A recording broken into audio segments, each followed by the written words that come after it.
The film starts at the research lab of the U.S. Department of Agriculture in Virginia. Willie and Gina arrive to eat the test swarm and complete their mission quickly. Willie is afraid of seeing the insects and refuses to enter the box to help Gina eat them. Gina laughs at his situation and enters the glass box herself. The box has 2 doors, one of which has a secret code. After Gina enters the box with a tree as food for the swarm, the first door should be closed so that the insects don't escape and exhaust themselves. She also puts on a protective jacket to protect herself from the insects. However, she realizes that she was wrong when the insects start attacking and biting her. Willie tries to help her but doesn't know how to open the door. She tries to enter the code and succeeds in letting Willie in. Willie enters and uses the protective jacket to keep the insects away from Gina. He successfully manages to get her out of the box. They are both terrified by the situation and take a breath in another place in Washington. Meanwhile, Maddie agreed with her husband, Dan, to spend the whole day together before she goes to another state. Suddenly, she receives a call from her assistant, Vivian, who tells her that the lab received a red mark from the Java Authority. Maddie is surprised because she didn't know about the dangerous experiments happening in the lab. She tries to investigate the matter before her trip at night using her security contacts. However, she finds out that the information is classified as dangerous because the situation is suspicious. Now, Maddie needs to uncover the experiment happening in the lab before her trip at night. In another call, Maddie asks her assistant to be at the lab within 15 minutes. Dan is shocked by the fact that Maddie is not available for him anymore and tells her that he gave up on a promotion and a salary increase to be with her. If she goes to work today, it will be frustrating and upsetting for him. At the lab, Maddie meets her former professor, Dr. Peter, the researcher she is supposed to investigate.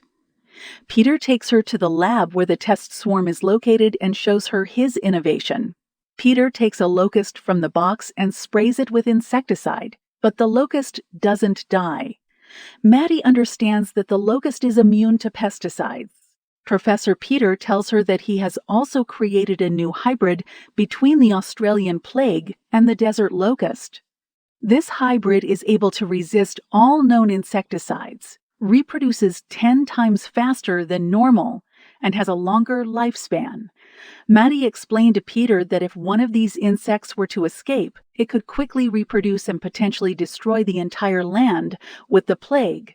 Maddie also mentioned that this experiment is a biological weapon and was supposed to be funded by the Ministry of Defense. However, Maddie's only solution is to destroy the site where the hybrid insects are kept and to get Peter expelled from the lab for conducting unethical and dangerous experiments. According to Maddie, some people came dressed in protective suits and carrying flamethrowers to destroy the entire place. One of these people kept a vial of locusts labeled biological hazards secretly. Interestingly, the Ministry of Defense itself suggested this method. Unfortunately, the vial fell into the sink, causing the locusts to escape after a few hours. When Maddie returned home, she found Dan waiting for her, telling her that he can't continue with this situation. Maddie tried to convince him, but she couldn't because she was short on time and had to leave for her next mission. While Marilyn brought the remaining insects from the lab and transferred them to a military truck, suddenly they were attacked by an unknown insect resembling the escaped locust. This caused the car to crash and the vial fell, releasing the locust into the air. A month later, Maddie discovered that she was pregnant and tried to call Dan to share the news, but he ended the call before she could tell him. In another scene, a couple wakes up in their tent by the river and finds it filled with locusts. Hours later, another swarm of locusts descends on a cultivated valley, causing the farmers to panic. Maddie and her team encounter the same locusts flying above them on their way. In this scene, we see Dr. Peter talking to his wife about his financial situation after losing his job and becoming unemployed. They are worried about their daughter, Sophia. Peter drops Sophia off at the school bus and continues on his way to the gym. Suddenly, he hears a loud, high-pitched sound and stops to see a large number of locusts in the sky. When he looks closely, he realizes that it is the locust he created, trying to catch up to the school bus, but unfortunately, the locust is faster. In this scene, the locusts attack the children on the bus. Peter arrives at the bus and finds Sophia unconscious. He takes her to the car. Meanwhile, Maddie arrives at the farm that was attacked by the locusts. They see that the locusts have eaten all the trees on the farm and realize how serious the situation is. Maddie alerts the Ministry of Agriculture about the dangers that could occur. In Washington, D.C., Dan also discovers the locust issue and calls Maddie to ask her about it because he works in the Weather Service in the United States. Maddie asks him to update the weather forecast so she can predict the locusts' movement. With this information, Maddie guesses that one of the swarms will reach the city of Pittsburgh within a few hours. At the same time in California, many people gather for the fruit festival, unaware of the impending threat of the killer locusts. Maddie and her team arrive at the festival in California and try to evacuate everyone to safety. However, before they can do so, the locusts attack, causing chaos. In the midst of the chaos, someone accidentally drops their camera, recording everything that is happening. On the other side, the swarm that is on its way to Pittsburgh becomes so large that it creates massive dark clouds in the sky. The insects quickly cause havoc in the entire city, entering offices and homes through ventilation openings. At Pittsburgh International Airport, Peter meets a woman who works in air traffic control. He asks her to stop flights to the northeast, but the workers don't take him seriously. As a result, a plane collides with the locust swarm and crashes.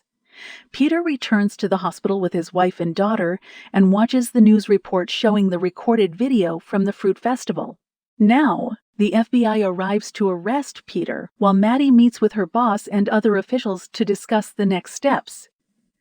Dan also joins the meeting because of his expertise in crops. He asks the officials to harvest all the crops across the country to save them. They also realize that the locusts have turned into flesh eaters and have started eating animals. Soon, they will turn to humans.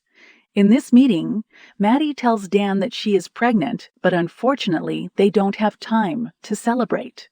In this scene, Peter is in the FBI office talking about a method to stop the locusts. He mentions that the minimum human casualties would be 50s of the U.S. population. However, the scientists have found a better method where the loss would only be 10 of the population. Their plan is to release a toxic gas in the area.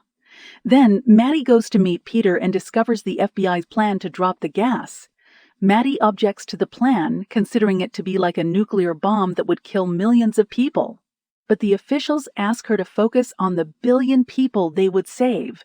The official suggests testing the gas on the flock flying over Ohio, and Maddie agrees because it is a rural area with almost no population.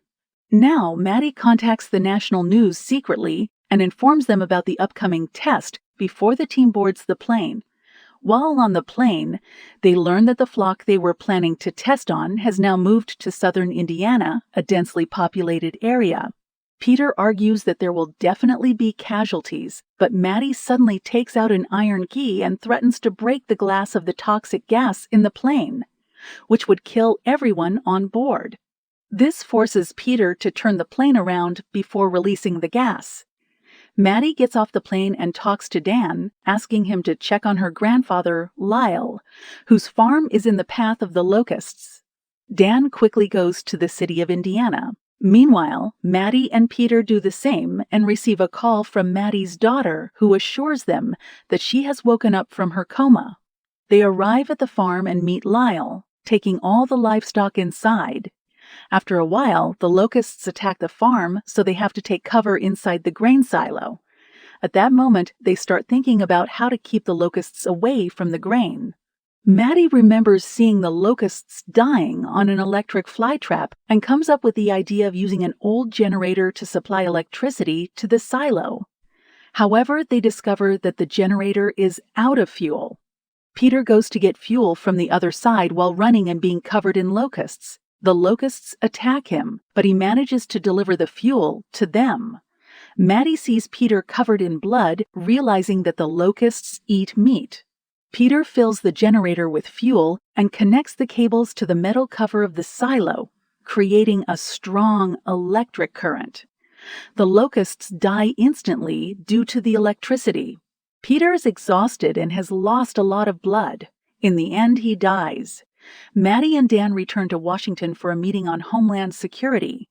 The officials agree with Miller's plan to deliver Maddie and Dan to the location. They try to convince them to use the electric mill instead of the toxic gas, but Officer Miller objects, saying it won't work.